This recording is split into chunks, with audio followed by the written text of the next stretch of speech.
vous rappelle que le visionnement de cette formation vidéo vous est offert gratuitement grâce à l'appui de nos commanditaires que nous remercions très chaleureusement, en particulier Croix-Bleue Médavie, sans qui cette formation n'aurait pu avoir lieu. Les vidéos et les présentations PowerPoint de nos conférenciers, ainsi que le manuel intitulé « Les médicaments biologiques au Canada » sont matière à une auto-évaluation en ligne donnant droit à 5 UFC en assurance collective. La documentation et les modalités d'inscription sont détaillées dans le programme. Comme indiqué au programme, notre dernier conférencier, et non le moindre, est M. Pierre Marion, qui nous présentera le point de vue de l'assureur sur les médicaments biologiques et biosimilaires et sur le fonctionnement des systèmes de mutualisation canadiens et québécois face aux médicaments onéreux que représentent les médicaments biologiques. M. Marion est vice-président régional développement des affaires à Croix-Bleue Médavie. Il est diplômé du programme de perfectionnement des cadres supérieurs CIREM HEC Montréal. Il a été membre du comité d'experts du sondage Sanofi Canada sur les soins de santé pendant de nombreuses années. Il est un ardent défenseur de la saine gestion des régimes d'assurance collective. Il est responsable de la mise en marché du développement des affaires pour les programmes d'assurance collective. Conférencier émérite, il se prononce depuis plusieurs années sur l'amélioration de la gestion des régimes d'assurance, notamment en ce qui a trait au programme d'assurance médicaments. M. Marion jouit d'une vaste expérience de plus de 30 ans dans le domaine de l'assurance collective. Il s'est joint à Croix-Bleue Médavie en 1989 et a occupé depuis plusieurs postes de direction au sein de cette organisation. Son sujet est présenté en 2 capsules vidéo de plus ou moins 20 minutes, dont voici les titres. Capsule 6. Enjeux des médicaments biologiques et biosimilaires pour un assureur. Sans plus tarder, accueillons chaleureusement M. Pierre Marion. Bonjour tout le monde. Ça me fait grand plaisir d'être avec vous aujourd'hui pour poursuivre cette série de capsules portant sur notamment toute la question de la mutualisation et plus particulièrement dans la capsule qui suit, la numéro 6, qui porte sur l'enjeu des médicaments biologiques et biosimilaires pour un assureur. Vous avez probablement, comme moi, visionné les capsules précédentes présentées par Marc et Joanne, et je pense que ça met vraiment bien la table par rapport à tout ce qui est la question de l'accès au marché des médicaments biologiques et des biosimilaires. C'est pas un problème qui est évident, c'est pas quelque chose qui est simple, c'est extrêmement complexe et ça devient également de plus en plus complexe. Alors, ce que je vais essayer de faire au cours de cette capsule-là pendant les 20-30 prochaines minutes, c'est de vous présenter le point de vue d'un assureur, des impacts nombreux dont on doit tenir compte lorsque vient le temps de prendre des décisions sur le type d'offres qu'on met dans les régimes d'assurance collective pour répondre aux attentes de la clientèle, pour répondre aux besoins de gestion des coûts et tout le reste que je vais vous expliquer un peu plus tard.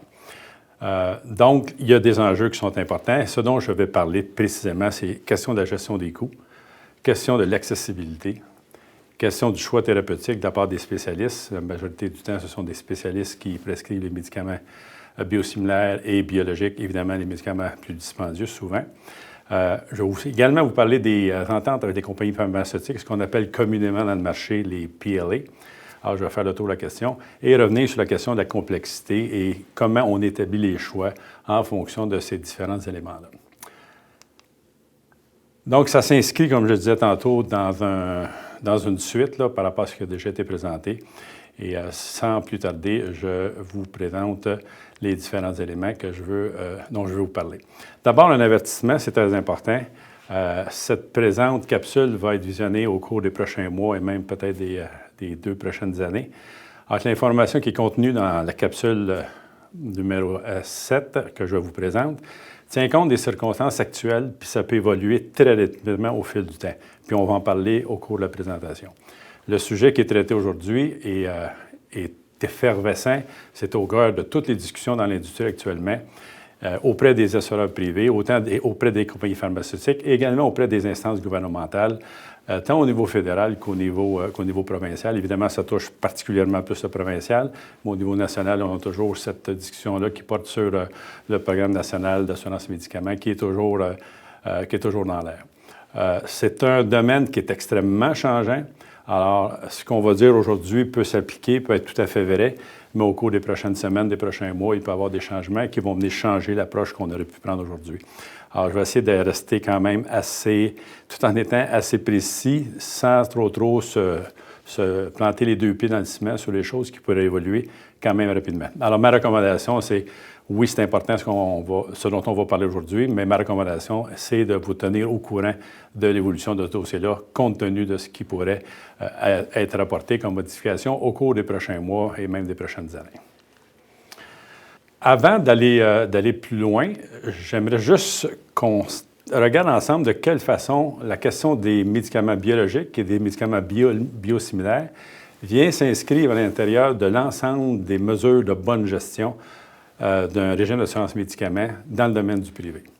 Alors, je vous présente un exemple qui est l'exemple de Croix-Bleue, mais ça pourrait être n'importe quel assureur.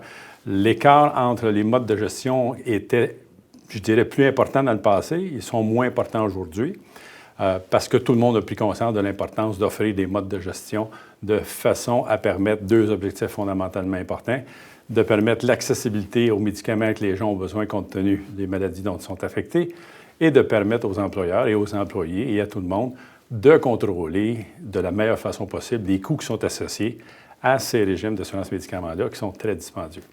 Il y a deux gros postes de dépenses dans le régime d'assurance collective, vous le savez tout le monde. Le premier, c'est l'assurance médicaments et l'assurance salaire de longue durée qui a des impacts importants. Donc, ce sont les deux gros postes budgétaires, donc les deux qui nous intéressent particulièrement quand vient le temps de parler de bonne gestion. Donc, quand on parle de bonne gestion, habituellement, on a un programme de base et ce que vous avez dans le centre ici, la liste des médicaments. Donc, la liste des médicaments peut être multiple. Il n'y a pas une seule liste qui existe. Dans différentes provinces, évidemment, c'est différentes approches aussi. Au Québec, on a la particularité d'avoir une liste minimale de base qui est exigée par la loi sur l'assurance médicaments et qui oblige tous les régimes privés à offrir le minimum de ce qui est offert au régime public. Il peut être plus généreux, mais ne peut pas être plus restrictif. Au-delà de ça, il y a tous les médicaments qui sont non AMQ, donc non sur la liste établie par le gouvernement. Et là, il y a des options qui sont disponibles qu'on peut choisir. Donc, ces listes-là peuvent être modifiées d'une façon ou d'une autre. Il y a également les mesures de bonne gestion qui sont de plus en plus de base. Exemple, la substitution générique obligatoire, c'est rendu monnaie courante. Il y a encore une bonne proportion des clients d'assurance collective, donc des employeurs, qui n'ont pas encore adhéré à ce type de pratique-là, mais c'est de plus en plus rare. Généralement, tout le monde est rendu là. Ça a pris plusieurs années. Et on se souvient, il y a 25 ans, quand on commençait à parler d'assurance médicaments avec substitution générique obligatoire, c'était extrêmement complexe. Maintenant, c'est rendu quelque chose qui est compris de par le monde médical, de par les régimes d'assurance et aussi, évidemment, de par les utilisateurs, ce qui est un élément très important. Et si je vais aller plus dans les choses qui sont arrivées plus récemment, il y a toute la question de la stratégie et de la gestion des opioïdes qui ont causé plusieurs problèmes de surutilisation et de dépenses et de problèmes de santé également. Donc, ça fait partie pas mal des éléments de base qui sont gérés dans un programme. Évidemment, on peut le bonifier, puis encore là, ça dépend de quelle façon on le regarde. Le bonifier en termes de dépenses, ça veut dire qu'on va donner accès à plus de bénéfices, mais les coûts vont augmenter. Ou encore, on va aller dans le sens opposé, où on va mettre des mesures de gestion, et je ne veux pas appeler ça des mesures de restriction, c'est vraiment des mesures de bonne gestion qui vont permettre de garder l'accessibilité à tous les médicaments que les gens ont besoin, tout en essayant de contrôler de façon optimale les coûts qui sont associés à ces régimes d'assurance médicaments-là. Donc, c'est très, très important. Et quelques exemples de ces mesures de bonne gestion-là. On parle d'un programme de coassurance à niveau qui est moins présent au Canada puis même au Québec, mais qui est extrêmement présent, par exemple, aux États-Unis, où il va par ce qu'on appelle le tier 1, tier 2, tier 3, et avec des coassurances qui varient. On classe les médicaments dans chacun de ce tiers-là compte tenu de leur valeur, etc. Traitement par étapes également, des choses dont j'ai déjà entendu parler, de mettre en place le prix maximum admissible, mais même au Québec, c'est possible de le faire pour quelques médicaments, mais pas de façon générale, évidemment, comme c'est possible de le faire ailleurs. Et la question des gestions des honoraires en pharmacie, où même si la loi sur l'assurance médicaments nous oblige à avoir une certaine réserve par rapport à ça, il y a quand même des mesures qui peuvent être mises en place et qui permettent d'avoir une gestion optimale de ces frais-là aussi. Si on veut aller de l'autre côté du spectre, on va avoir des mesures qui vont permettre de bonifier les régimes qui sont en place, des mesures complémentaires, des mesures d'ajout de médicaments à vente libre, par exemple, ce qu'on voit de moins en moins. Généralement, les gens maintenant vont opter pour un régime de base avec des mesures de contrôle standard et vont décider d'ajouter ou de ne pas ajouter certaines mesures de bonne gestion. Alors, c'est un peu dans le cadre dans lequel ça s'installe. Donc, on parle souvent des médicaments qui sont dispendieux, qui représentent 30 de l'ensemble des dépenses pour 2 de la population qui les utilise. Mais ça veut aussi dire que de l'autre côté, il y a 70 des dépenses en médicaments qui sont pour 98 des participants et qui sont pour des maladies chroniques, des maladies qu'on doit entretenir, etc., etc. Pas la maladie, mais le traitement, entendons-nous bien. Alors, c'est important de regarder les deux côtés. Donc, ça s'inscrit dans une approche globale de bonne gestion. Et quand on parle de ça, c'est vraiment important. Petite statistique, au niveau de l'analyse des tendances sur les médicaments, des tendances, dis-je bien, au niveau des médicaments spécialisés, c'est des chiffres que vous avez vus pas mal, mais je vais juste les ramener pour être sûr que tout le monde est à la même place par rapport à ça. Les demandes de règlement représentent pour 2 de la population, mais représentent 32 des dépenses. Et là, dépendamment des statistiques que vous allez voir à gauche, à droite, ça joue généralement dans ces eaux-là. Donc, 2 2-3 ou 1-2-3 de l'ensemble des réclamants qui vont avoir des médicaments extrêmement dispendieux, des médicaments spécialisés qui vont représenter, mettons, une braquette un peu plus élevée, là, entre 30, 35, 40 même de l'ensemble des dépenses. Et ça, c'est un élément. Le deuxième élément, c'est que cette dépense-là pour les médicaments dispendieux est en croissance continue depuis plusieurs années. Donc, c'est un élément important du poste budgétaire et c'est pour cette raison-là qu'on doit s'y intéresser. Autre élément, il y a ce qui existe, puis il y a également ce qui s'en vient. Nous, par exemple, on fait à tous les ans une analyse de tous les médicaments qui ont mis sur le marché, qui sont proposés pour être mis sur le marché, et les médicaments existants pour lesquels on propose de nouvelles indications thérapeutiques. Vous savez qu'un médicament peut avoir plusieurs indications. Il y en a qui en ont jusqu'à 7-8 indications thérapeutiques. Et on analyse ces médicaments-là.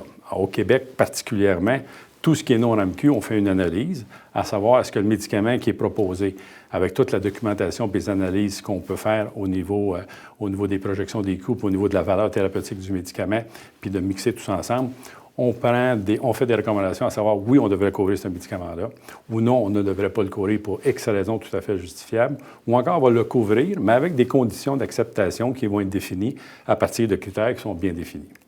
Et dans les dernières années, le nombre de médicaments ou d'indications thérapeutiques qui nous sont soumis pour des médicaments existants, 74 de ces médicaments-là ou de ces propositions-là portent sur des médicaments de spécialité. Donc, ça a un impact important sur les régimes. Et cette tendance-là continue à 15 par année à peu près. Donc, c'est plusieurs nouveaux médicaments dispendieux qui arrivent sur le marché. Et plusieurs vont dire c'est vraiment pas une bonne nouvelle. Et ma réaction là-dessus, c'est peut-être pas une bonne nouvelle économique, parce que ça risque d'augmenter les coûts, évidemment, mais c'est une bonne nouvelle en tant que soi. S'il n'y avait aucun médicament dans le pipeline à l'heure actuelle de la part des compagnies pharmaceutiques qui sont responsables de développer ces thérapies-là, bien, si on avait ce même problème-là depuis plusieurs années, bien, on n'aurait pas aujourd'hui les médicaments qui permettent aux personnes de vivre une vie normale et d'être confortables tout en ayant de bonne gestion de leur thérapie et d'éviter un paquet de chirurgies et un paquet d'hospitalisations. Donc, deux côtés à la médaille, comme à peu près dans toute chose. Il y a l'augmentation des coûts qui sont reliés à ces nouveaux médicaments-là qui arrivent sur le marché et qui sont acceptés pour toutes sortes de bonnes raisons. Puis il y a également l'importance de maintenir dans le pipeline ces nouveaux médicaments-là pour continuer d'améliorer les traitements qui sont disponibles pour l'ensemble de la population. Donc, sur ce, je veux toucher un petit peu la question de l'accessibilité. La question qui nous est souvent posée, c'est quoi votre position comme assureur?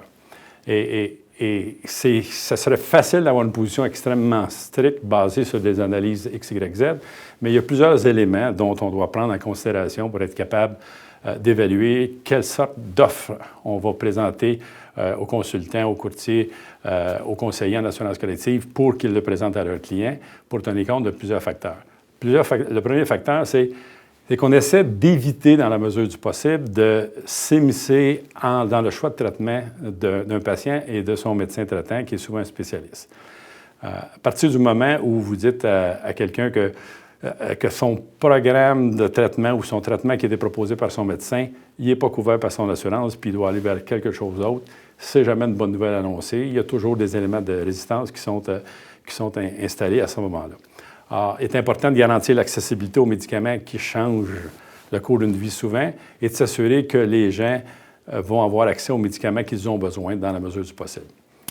Le choix du spécialiste et le choix du patient est encore important. C'est pas vrai qu'aujourd'hui, tous les spécialistes sont d'accord pour dire qu'ils vont avoir un seul médicament pour traiter un même patient avec le même diagnostic, le même symptôme. Il y a différentes options qui sont sur le marché et ils vont varier avec ça.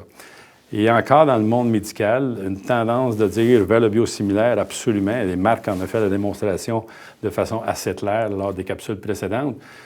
L'interchangeabilité au niveau des médicaments de bio à biosimilaire est acceptée partout dans le monde. En Europe, ils sont beaucoup plus avancés qu'on peut l'être en Amérique du Nord. Et même au Canada encore, il y a une résistance à aller vers ce mouvement-là. Et ce qu'on essaie de faire, c'est de ne pas obliger un choix A ou B de façon stricte, dans la mesure où on est capable de maintenir l'accès à ces différents médicaments-là et qu'en même temps, on a une méthode qui nous permet de contrôler les dépenses pour ne pas dire, bien, on couvre tous les deux yeux fermés, peu importe le prix que ça va coûter au bout de la ligne.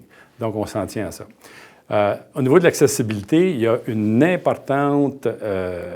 un élément qui est très important, c'est les programmes de soutien patient qui sont offerts par les compagnies pharmaceutiques biologiques et les programmes d'accompagnement des assureurs. Tout ça mis ensemble a un impact sur la perception et du spécialiste et du patient sur le médicament qui lui est prescrit. Donc, ça vient teinter un petit peu l'approche qu'on va devoir avoir là-dessus. Autre élément important, c'est les ententes avec les compagnies pharmaceutiques. Il y a plusieurs avenues qui sont étudiées dans le marché par rapport à ça, dans l'industrie, de la part de plusieurs assureurs. Nous, par exemple, la position qu'on a prise depuis plusieurs années, et elle est en évolution, puis on est en train d'analyser les différentes composantes de cette position-là, compte tenu de tous les changements qu'on voit apparaître. C'était, par exemple, de dire on ne veut pas s'immiscer dans le choix de traitement, mais on veut s'assurer qu'il ne coûtera pas plus cher que si on est dans une option A ou une option B. Alors, on a continué de donner l'accès aux biosimilaires, évidemment. Quand ils sont prescrits, on n'a aucun problème. Et on a continué de maintenir l'accès également aux médicaments biologiques, mais en allant négocier des ententes de prix avec les compagnies pharmaceutiques qui avaient un médicament biologique sur le marché qui était très utilisé. Et à la fin du brevet, le biosimilaire apparaissait dans le décor avec des escomptes de prix vraiment intéressants. Fait que pour maintenir l'accès à ces médicaments-là, être capable de maintenir la rentabilité des régimes, il faut absolument négocier des ententes pour que le prix du biologique puisse être compétitif avec le prix du biosimilaire qui est disponible. Et des ententes de ce type-là, on en a négocié des dizaines et des dizaines pour s'assurer qu'on maintenait l'accessibilité. Ça, c'était jusqu'à maintenant. Avec ce qui s'en vient, je vais en parler un petit peu plus loin, il risque d'y avoir des changements qui vont être apportés à cet élément-là. Autre bémol dont je veux parler, c'est les types d'ententes sont très divers. Ça peut être une entente où on va avoir l'escompte au comptoir du pharmacien. Ça peut être une entente où je vais m'entendre avec la compagnie pharmaceutique sur un certain niveau. Et une fois qu'on a atteint ce niveau-là, l'ensemble des réclamations ou des dépenses par la suite vont être prises en charge par la pharmaceutique. Il y a une autre option aussi, c'est de dire, je vais négocier un prix. Quand les individus vont à la pharmacie, ils vont payer le même prix qu'avant, mais je vais comptabiliser l'ensemble de l'utilisation de ces numéros de DIN-là. Et à la fin de l'année, je vais comptabiliser le tout, puis je vais dire, bien, cher client, voici ce que ça représente, on le retourne. Et là, la question que Joanne soulevait dans une des capsules présentes également était toute la question sur qui profite des escomptes, des ententes de prix avec les compagnies pharmaceutiques. Le principe de base est assez fondamental et dans la mesure où le risque est pris par l'assureur qui négocie des prix auprès d'une pharmaceutique pour maintenir certains médicaments en place, va recevoir les bénéfices de ces ententes-là et ça va lui permettre de gérer l'ensemble des coûts de son portefeuille et en même temps de gérer ses coûts d'arrêt-de-perte dont on va parler un peu plus tard. Et c'est important. Et tout ce qui est en excédent du seuil de mutualisation, évidemment, ces rabais-là vont affecter l'ensemble des rendements des pools. Ces ententes-là sont des ententes confidentielles, que ce soit au privé ou que ce soit au public. Vous savez, le gouvernement a négocié des ententes de prix avec des compagnies pharmaceutiques. On en est même rendu à l'effet que le médicament est évalué sur le plan thérapeutique, est évalué sur le plan des coûts. Et quand on analyse au plan des coûts, on va avoir une entente de prix avec la pharmaceutique avant d'accepter le médicament et de le mettre sur la liste de la RAMQ. Et l'effet un peu pervers dont Joanne parlait aussi dans une des capsules précédentes, c'est que la RAMQ décide de faire une négociation de prix et d'accepter un médicament parce qu'ils ont une entente de prix. À ce moment-là, comme il est sur la liste de la RAMQ, il devient obligatoire pour le régime privé. Les régimes privés sont tenus de le couvrir. Et à partir du moment où on le couvre, comme ce sont des ententes confidentielles, nous n'avons pas accès aux ententes de prix qui ont été négociées par le gouvernement. Donc, on risque de payer ce médicament-là le plein prix quand le gouvernement a eu des escomptes qui peuvent être substantielles et importantes. C'est définitivement un problème. Et ce problème-là, bien, si on le regarde de l'autre côté de la médaille encore une fois, les ententes dans le secteur privé sont aussi des ententes confidentielles. Pas à la demande des assureurs, en passant. Là, ces demandes-là sont à la demande des compagnies pharmaceutiques. Et si on va avoir une entente, il faut qu'elle demeure confidentielle pour toutes sortes de raisons dont je pourrais vous parler, mais juste ça me prendrait les 30 prochaines minutes. Fait qu'on en reparlera probablement dans une autre conférence. Donc, il y a une complexité qui est claire par rapport à toute la question des biosimilaires. Il y a des assureurs qui ont pris position de dire « nous, on s'en va vers la transition vers le biosimilaire », autant pour les nouveaux patients qui sont sur des traitements qui vont débuter, que pour des patients qui sont sur des traitements existants, sur des biosimilaires, et on va donner une période de transition qui va varier entre 6 et 12 mois. Par exemple, pour dire à partir de telle date, on va transférer tout le monde vers les biosimilaires de façon à profiter des écarts de prix pour les médicaments biosimilaires versus les médicaments biologiques. Jusqu'à présent, il y a eu quelques positions dans le marché qui ont été prises au niveau des régimes privés à aller vers une position qui est très transfert biosimilaire. Il y a encore une position qui est on est capable de maintenir le contrôle des coûts en ayant ces ententes de prix-là. Mais il y a des choses qui vont changer dans le futur, qui vont venir influencer drôlement. Et un de ces éléments-là dont je veux vous parler, c'est par exemple, à l'heure actuelle, vous avez la Colombie-Britannique, l'Alberta qui ont déjà pris des positions et pour les régimes publics de ces provinces-là, le biosimilaire est proposé fortement. Et, on n'ira pas dans le détail, Marc l'a déjà expliqué d'ailleurs. Le Nouveau-Brunswick le fait, le Manitoba le fait aussi d'une autre façon. En Ontario et au Québec, on en discute depuis plusieurs mois. Ça a été reporté d'échéance en échéance, en bonne partie dû à la crise de COVID. Mais le gouvernement va, au cours des prochaines semaines, annoncer sa position par rapport aux biosimilaires. L'Ontario va faire exactement la même chose, ce qui fait et qui va provoquer sûrement un changement de modèle de prescription de la part des spécialistes qui sont dans ces secteurs-là.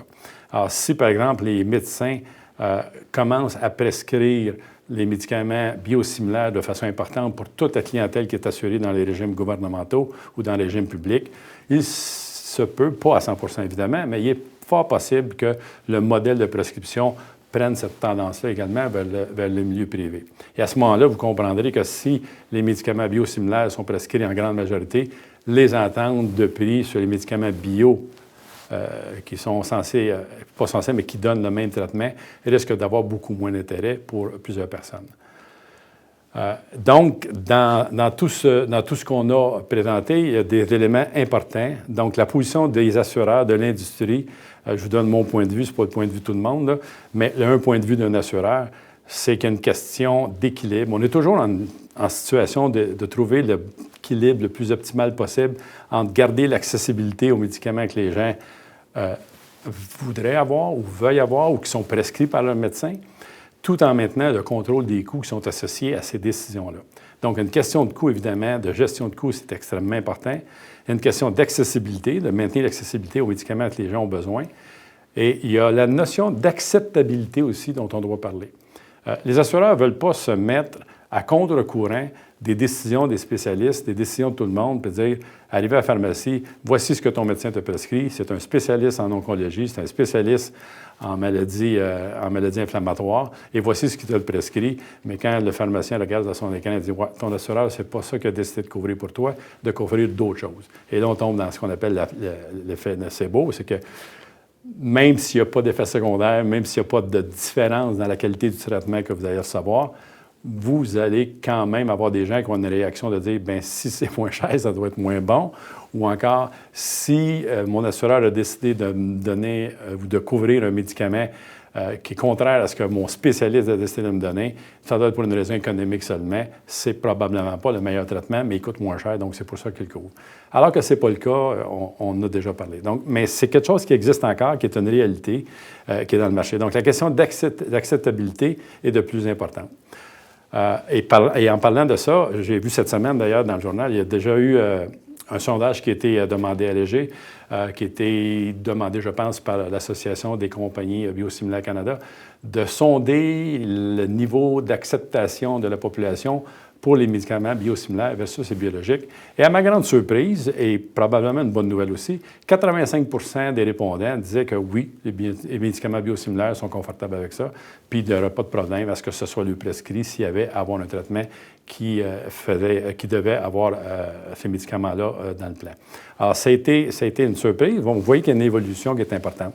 Et souvent, je fais le comparatif suivant. Si on porte il y a 25-30 ans en arrière, là, ceux qui sont un petit peu plus âgés, quand on a eu sur le marché les médicaments chimiques, donc les médicaments d'origine versus les médicaments génériques, c'est pas vrai que ça s'est fait en l'espace de 2 semaines, ce changement-là, puis la substitution générique obligatoire. Ça a pris des années et des années à expliquer, à éduquer, à faire comprendre non seulement les preneurs de contrat, non seulement les utilisateurs, également le monde médical. Il y a des médecins qui étaient extrêmement réticents, avec énormément de résistance à accepter des médicaments génériques. Et une des bonnes différences, c'est que le médicament générique aussi pouvait être substitué en pharmacie sans que le médecin soit obligé d'émettre une nouvelle prescription. Alors que sur les médicaments bio et biosimilaires, ce n'est pas le même cas. Encore aujourd'hui, c'est encore une nouvelle prescription qui est requise, même si on vient d'apprendre récemment que les pharmaciens du Québec pourraient faire cette substitution-là. Mais je ne suis pas sûr qu'on est maintenant rendu là à l'heure actuelle. Donc, on vit dans un système, un écosystème extrêmement complexe sur des questions extrêmement importantes. On ne parle pas de savoir est-ce que tel élément qui coûte 25 $ versus 20 $ va être accepté ou pas. On parle de la santé des individus, on parle de la santé des gens. Et quand on vient toucher ces éléments-là pour un individu qui rentre dans un bureau de médecin après une série de tests qui se fait dire qu'il y a une maladie importante et que le médicament qui doit lui être prescrit, c'est ce médicament-là par son spécialiste, quand il se fait dire par son assureur que « ouais, mais c'est pas celui-là qu'on va te rembourser, c'est peut-être quelque chose d'autre », c'est pas vrai que ça coule comme sur le dos d'un canard. Il y a beaucoup de résistance. Mais ça évolue, et ça évolue généralement dans le bon sens. Et je pense que l'expérience antérieure du mouvement des médicaments d'origine dits chimiques vers les génériques, ça s'est fait de façon progressive et avec un niveau d'acceptabilité qui est très élevé maintenant. Je pense que la question des biologiques et des biosimilaires va suivre un modèle, ou en bon français, un pattern qui devrait se ressembler. Et même, j'ajouterais qu'à mon avis, compte tenu de l'expérience qu'on a eue antérieurement et compte tenu de l'évolution de l'acceptabilité des gens, c'est une tendance qui devrait être très rapide, en tout cas plus rapide que ce qu'on a vu dans le passé. Et on a aussi, finalement, une question d'obligation de résultat. On ne peut pas juste prendre des décisions au bon plaisir d'une couple de personnes réunies autour d'une table et dire « on pense que c'est ça ». On doit analyser l'ensemble des composants dont on vient de parler. Donc, le mode de prescription, les traitements qui sont disponibles, les coûts des médicaments, s'assurer que les gens ont compris, puis que l'éducation est faite, puis la promotion est faite pour dire que les médicaments qui leur sont prescrits sont des médicaments tout aussi efficaces pour leur thérapie. Donc, on vit dans cet écosystème-là qui change énormément. À l'heure actuelle, il y a quelques années, on avait quelques médicaments biosimilaires sur le marché, puis déjà, on commençait à en parler un peu. Mais là, il commence à en y avoir beaucoup. Il y a plusieurs brevets qui viennent à échéance. Il y en a un dernier qui vient à échéance cette année, et le biosimilaire va arriver dans le décor.